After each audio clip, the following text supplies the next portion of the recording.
is all there is. God is all there will ever be. Yeah, well, I hope it's not the God of my childhood.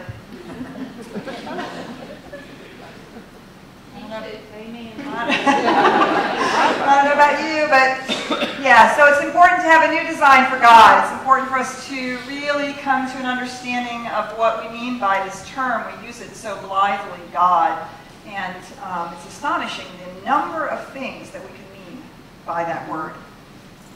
As we begin our conversation this year of loving the journey, it becomes important to think about where we start.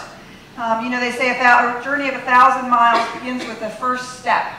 And the first step that we take is the step of understanding what this life is all about, what we believe it to be about, what do we think about this thing we call God, and why are we here, and how does it all work, and you know, what is all of this, and what's the point of it anyway?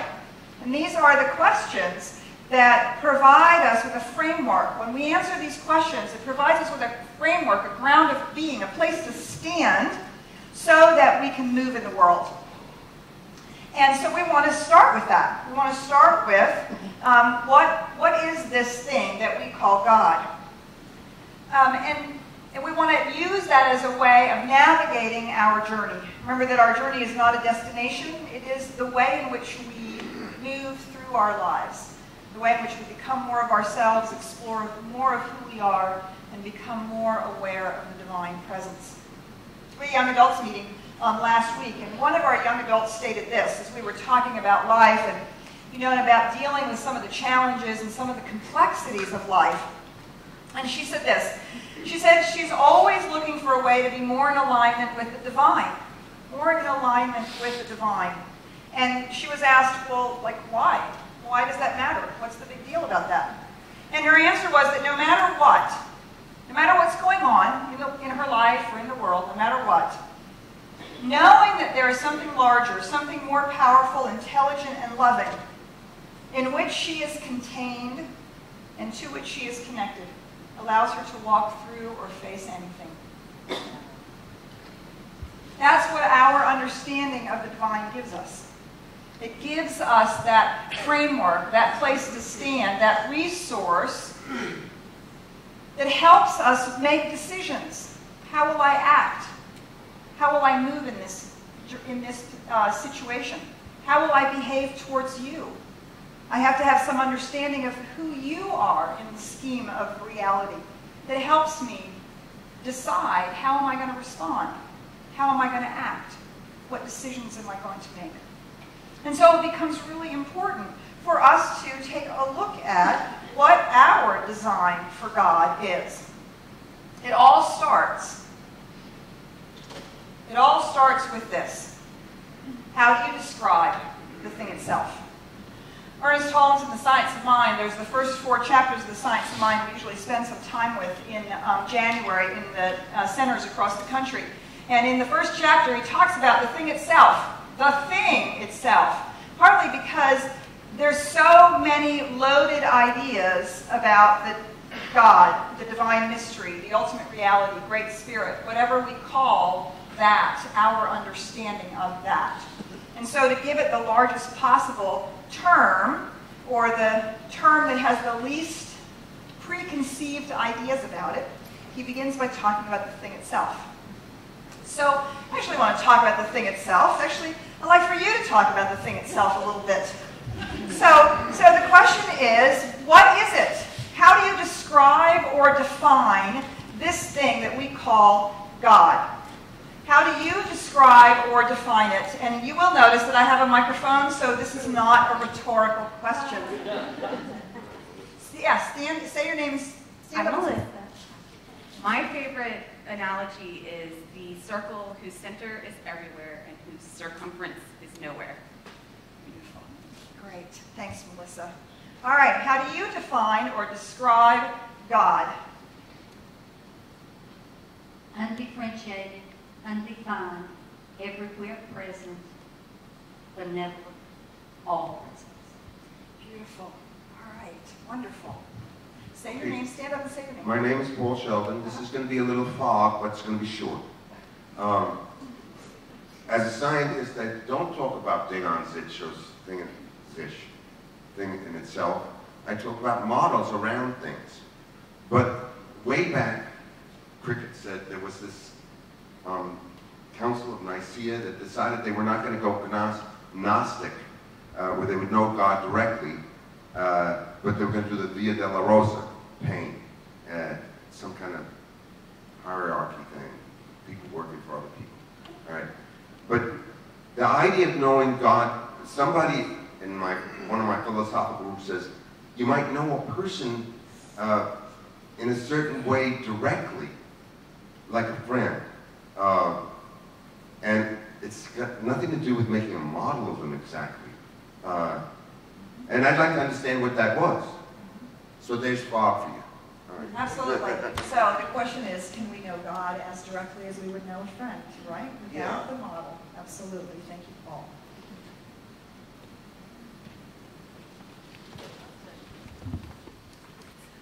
My name is Laura.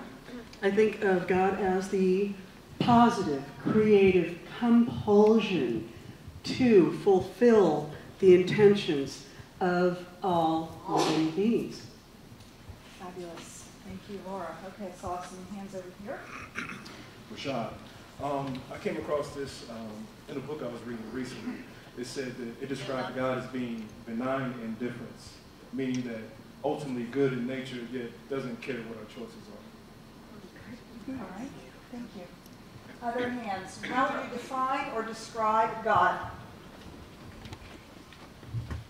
Good morning, I'm Michael, and I define God as law and love. Law and love. Absolutely. All right. So one of the things that we notice is that there's lots and lots of different definitions for God. And this is one of the most critical things that we begin to become aware of. Right? God only means something to me because I decide what it means to me. I've learned it, I've read about it, I've experienced it in some way, and I have a decision.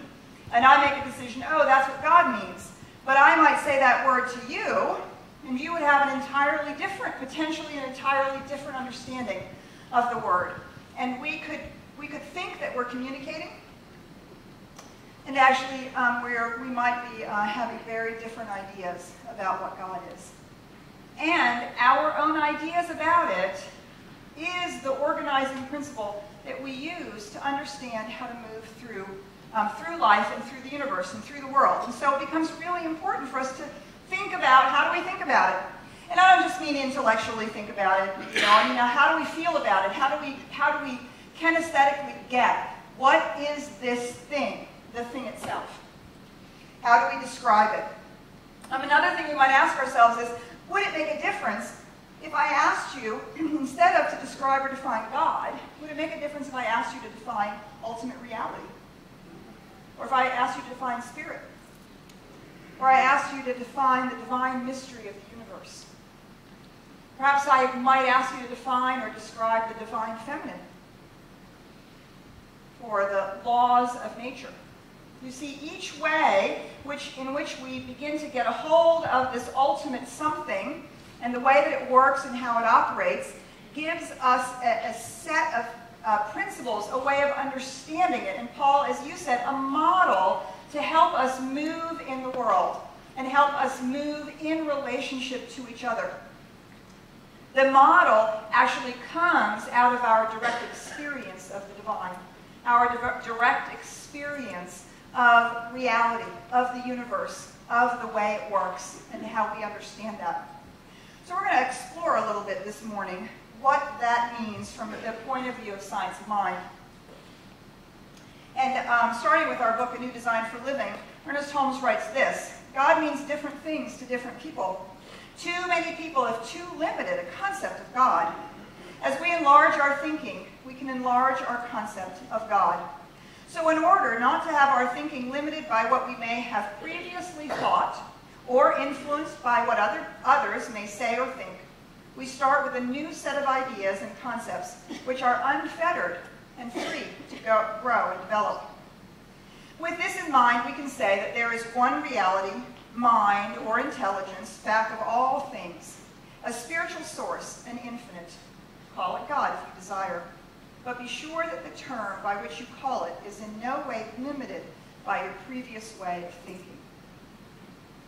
So rather than be limited by our previous way of thinking, we want to explore a new design for God, one that many of us have been exploring and really feeling into how that changes life for us. So the Science of Mind has a declaration that written by Ernest Holmes. It's the loosest thing that we have to dogma, although of course you're not required to buy into it. But we do, it helps us organize what we teach.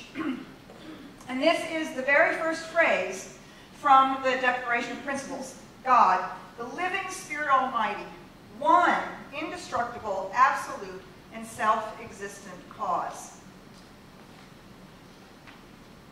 There's a lot of big words in there. God, the living Spirit Almighty, the life force, the essential reality from which all creation springs, the living Spirit Almighty. Now notice it doesn't say a being. It's not a being with shape and definition. It's not a man or a woman that sits somewhere that we petition or that we have to be good so that he or she decides that we are worthy of its benevolence. A living Spirit Almighty, the very life force that runs through all creation, that is the heartbeat of creation. And we see this life wherever we look. It doesn't matter whether we're looking at an elephant or a mouse, whether we're looking at a sequoia tree or a beautiful little shy violet in the woods. In whatever outpicturing of life there is, do you see, we can see the life force. Life, the living Spirit Almighty. And it is that which runs through all of creation, is the life that is all of creation, indestructible, absolute, and self-existent. Yeah, that doesn't sound a lot like the God I grew up with.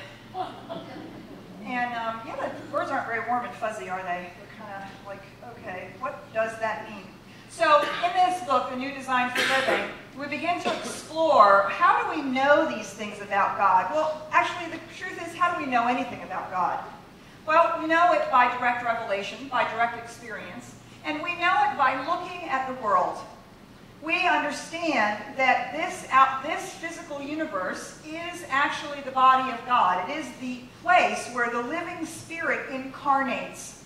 And so as we look at the physical world, we can see some things about the laws of life and the laws of nature, and by extrapolation, the laws of spirit and how it works.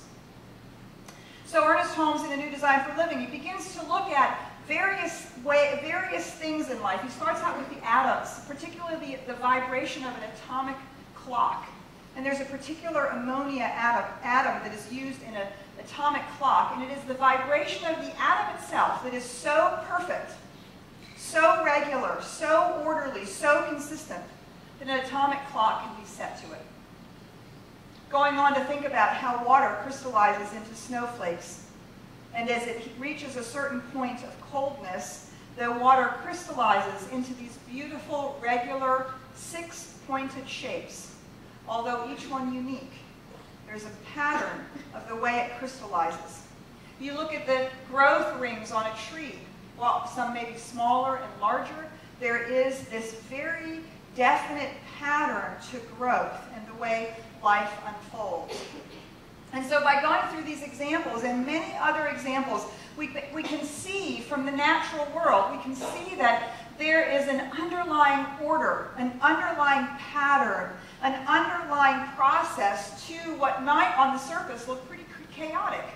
There is actually this underlying order that we can see. And this order is the wisdom and intelligence of this divine reality, God, if we want to call it that. We begin to see that underneath all of reality is this indestructible, absolute, and self-existent cause. Now we see it not only from the laws of nature, we can also now move fast forward into quantum science, quantum mechanics, and the extraordinary things about reality that are being revealed in this. The very first one is, think about how many of you are familiar with fractals. the beautiful patterns that are created when equations, laws, and the mathematical equations are iterated through a computer process, and then they're colored, and they make these beautiful pictures.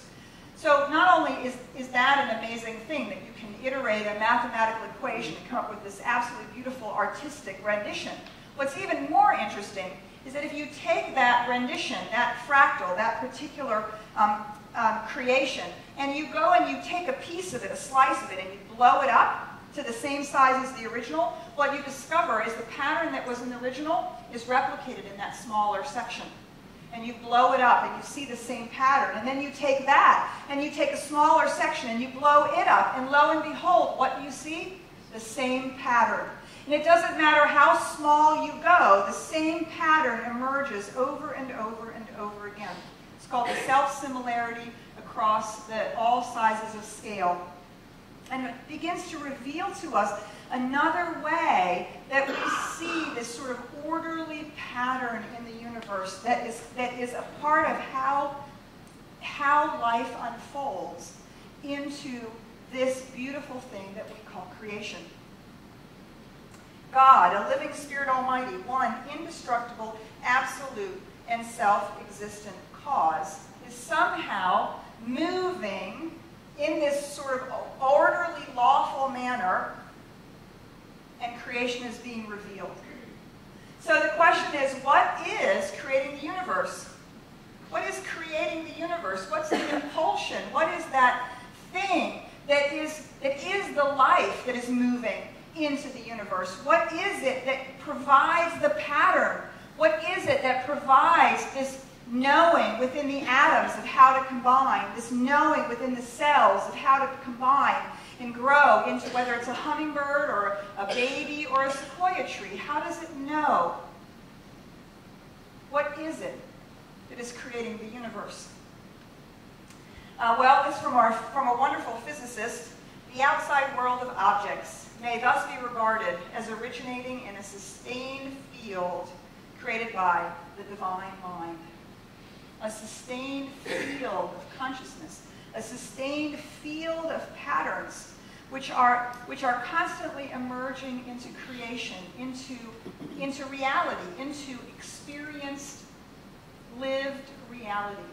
Lynn McTaggart calls it the field. Rupert Sheldrake calls it morphogenetic fields. The biologists and physicists and astrophysicists at all levels are discovering that when you look into creation, what you see is the intelligence and the consciousness looking back. Because we can see this orderly pattern. And we can feel the impulsion of creation. How many of us feel that impulsion? The impulsion to life, to live, to grow, to become, to do things in the world, to give of ourselves. Whether it is to do work or have children or be in relationship or all of the things that we feel impelled to do. It is the way in which we want to express ourselves and show up in the world. And it's the way we want to experience life and allow ourselves to drink it in. That impulsion behind the pattern, we call that love. The impulsion. As Michael so beautifully said, love and law. The impulsion for life itself to pour itself into creation, to become, is the same impulsion that you have to give of yourself. Right? Isn't that what we do when we love something or someone? We love our children, we give of ourselves to them. We love our mate, our spouse, our partner, we give of ourselves to them. We love some ideas of justice or peace, and we give ourselves to it. The divine has given itself into creation, the impulsion of love. And it does so in this orderly, harmonious way, revealing these patterns. It doesn't always look that way, does it? Sometimes it's a little confusing. It doesn't always really look that way. One of the things that's revealed in this new science, in the modern science, is this notion of chaotic. There's a notion called chaotic. There's order in chaos. and comes out of chaos theory. And if you look, let's say, at anything that we think of as a little chaotic, oh, let's just take the weather, shall we? Looks a little chaotic over a period of time. You're never quite sure whether the weather people actually know what they're talking about and what's going to really happen next, right? And it feels like there's this uncertainty about how the weather is going to be. Or you look at the way a waterfall moves down the waterfall and across a stream bed, and it looks very chaotic. There's no way to say this particular water droplet is going to fall this particular way, and it's going to come into this particular eddy. There's no way to know that. It's absolute chaos from the idea of the individual water droplets. But when you step back and you see the waterfall and the stream as it runs over the course of a day, what you notice is the waterfall never goes bigger than this or smaller than this, right? The water droplets are always in an orderly pattern, even though it looks chaotic. And every time the stream runs into a rock, you don't know which particular water droplet is going to become part of the roiling, standing wave that's there. But there is always a standing wave that's there. Do you see? It's the pattern. It's the pattern that reveals the intelligence and the wisdom of the universe. And as we see that pattern and we feel the impulsion of life to move, we are beginning to describe this thing we call reality and how it works. Now, anything that we can then say about the divine, about spirit, about God, about the universe, about life itself, whatever phrase we want to use, should fall somehow logically and necessary out of these ideas. That there is an impulsion of life to give itself into life, and that it does so in this orderly manner, in a way that has an underlying pattern of harmony and order. And so we can see how peace would be a byproduct of that. And joy would be the way that love is harmoniously expressing itself. And power would be the way that this creative force is actually moving in the world. And all of the ways and qualities and attributes that we like to use to describe this thing we call God, they all become understandable because we understand what it is we're trying to describe in the first place, this thing itself. Now, the next question is, okay, so what is it all made out of, right? So we've talked about what we call this thing and what's creating the universe, but what's it all made out of? So for me, the way that I first came across this question was reading the beautiful, intuitive description of evolution in the Bible, written by some brilliant shamans way, way, way back when in the Hebraic tradition and in the oral traditions, and they were talking about how did this all get to be, and somebody began to tell the story. Well, in the beginning, God created the heavens and the earth. And anybody who tells you evolution is not in the Bible has not read those first few chapters. It is an extraordinarily intuitive description of how life has unfolded in the physical universe. There's this beautiful description of life unfolding. And then we get to the second portion of it. God created man and took dust and blew on it with his breath, and man appeared. And my question was always, where did the dust come from? You know how God created the heaven and the earth, like out of what? So there's God. God is by nature, right? The definition of God is the infinite reality. So there's infinite reality and then something that's outside of the infinite? It's not possible, right? It's not possible. Infinite reality. God is by agreement on all spiritual traditions, omniscient, omnipotent, and omnipresent. Everywhere present, everywhere present. God, everywhere present, and then dust? Where does creation come from? What is it made out of? Spinoza, one of the most maligned philosophers in the Western tradition, says this amazing thing. He says, absolute infinite substance is indivisible. absolute infinite substance is indivisible. It is as indivisible as the pattern of life, as life itself. Indivisible. One reality. God. So, what does Spirit create the universe out of? What does God create the universe out of? Itself. Itself. So it is both creator and creation. And it is that out of which creation is made. And it is the impulse for creation itself. Have we left anything out? Not much. God is all there is.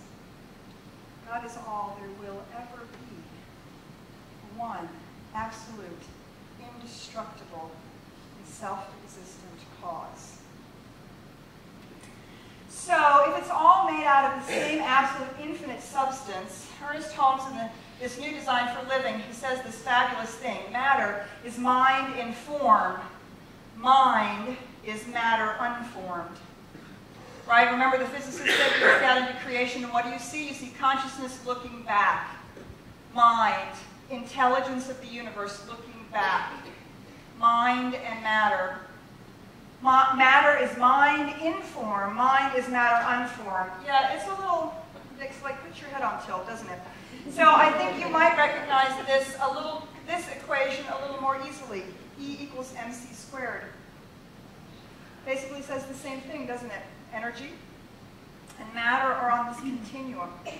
Matter is energy. Well, let's see. Energy equals matter that has been speeded up by the constant, which is the speed of light squared, which is some ridiculously large number.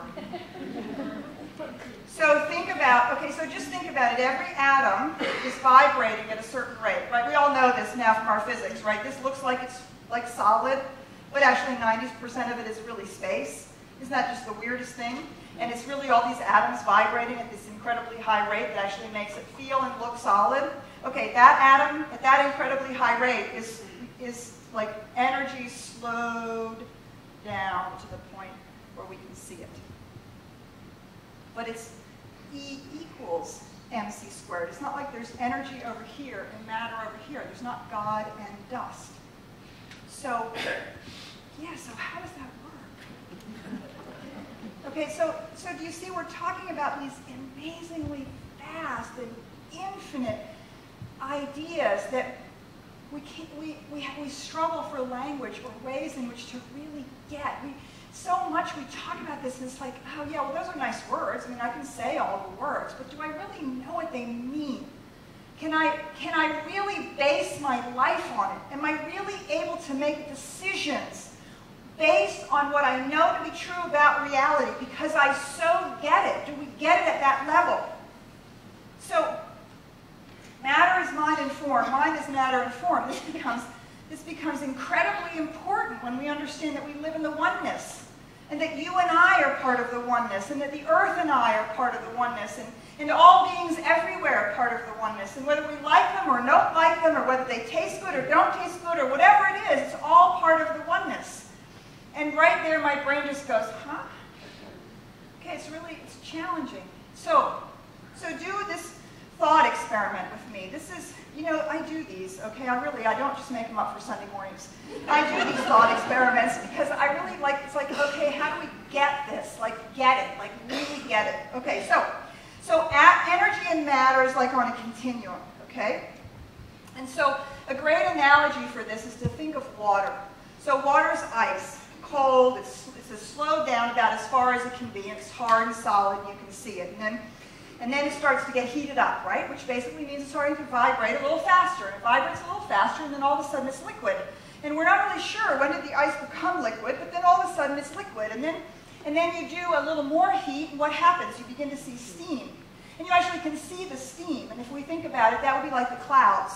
We can see the clouds, and they have great form and definition. But then if we heat it up even more, we have even more heat. Then all of a sudden we get sort of like vapor, like humidity in Dallas in the middle of the summer. Yeah, like that. And so you can still sort of see it, and you can surely feel it, and you know it's there. But then it gets really, really, really hot, and then what happens? Poof. It has moved into H2O as a gas that we can no longer see, feel, taste, or touch. But it's still there.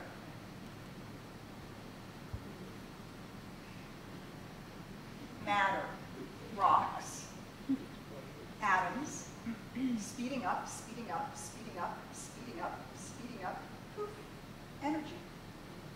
Disappearing from physical sight, maybe being able to be seen on electromagnetic things, blah, blah, blah, whatever it is, smaller and smaller, you know, words I can't even pronounce, going faster and faster, and then, whew.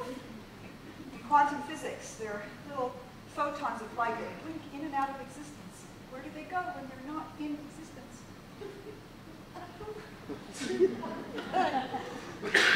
But they're still there. So energy, energy, energy, energy, right? At this massively vibrating, at this massively fast rate, we can't even begin to bend our minds around. Slowing down, slowing down, slowing down, slowing down, slowing down, slowing down, poof, creation. Where is the door or the window?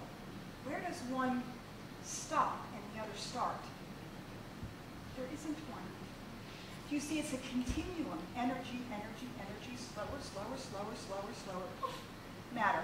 And all of a sudden, it's emerged into physical reality. And we can feel it, see it, manipulate it, experience it. But if we go the other direction, matter, matter, matter, matter, faster, faster, faster, faster, poof, energy, it's still there. Creation. Physical world, physical universe, all of this stuff, right? All of this happening, all of this going on, matter. Matter, speeding up, speeding up, speeding up, speeding up, speeding up, speeding up. Mind. Where does one stop and the other one start? A continuum. Complete continuum.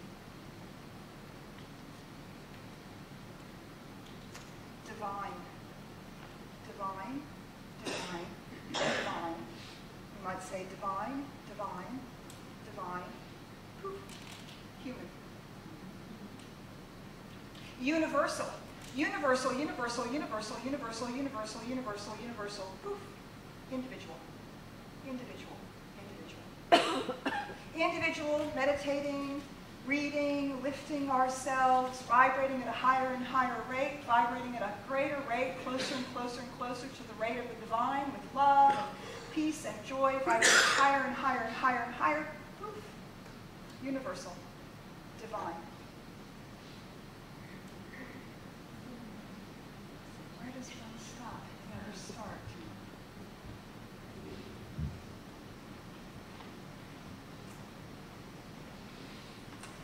Plotinus says it best. Plotinus says it best. He says this: we are in agony for a true expression. We are talking of the untellable. We name only to indicate for our own sense as best we can. And this name, the one, contains really no more than the negative of plurality. If we are led to think positively of the one, name, and thing, there would be more truth in silence.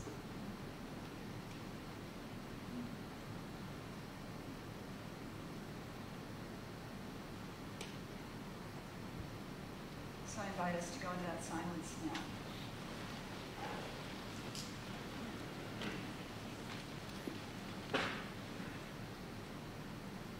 I just invite you to breathe for a moment in the silence,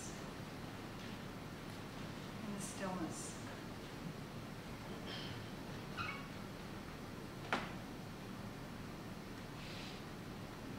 And you might breathe into the center of your being, breathing into that center. The center that is everywhere and circumference that is nowhere. That center, that stillness, that silence.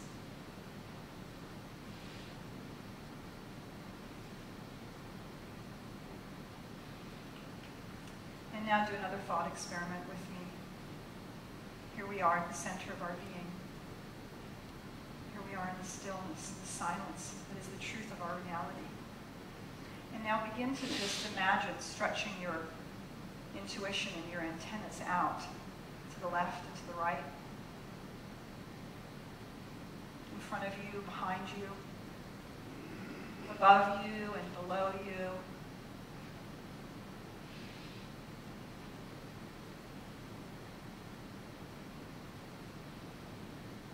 Where does the silence end?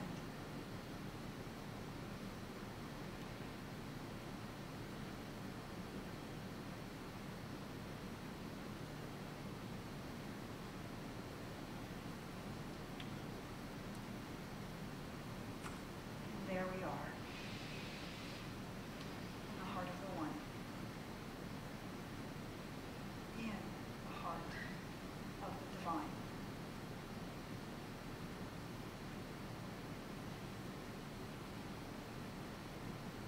And here we find the power and the presence, the love, the joy, all the good that we will ever need, that we will ever desire, right here, in this infinite, infinite reality, this infinite silence from which all creation springs. This silence is like the ocean, vast and deep and rich and wide. And if we sink below the surface, there's these long, slow currents. And creation is like the waves. And imagine there's waves now on the surface of the ocean, on the surface of the stillness. And sometimes the waves are just little ripples in a summer breeze. And other times they're huge, vastly rollers from a hurricane crashing on top of each other. And we can measure the wave, and we can say it's a 4-foot wave or a 50-foot wave. And we ask, where does the wave stop and the ocean start?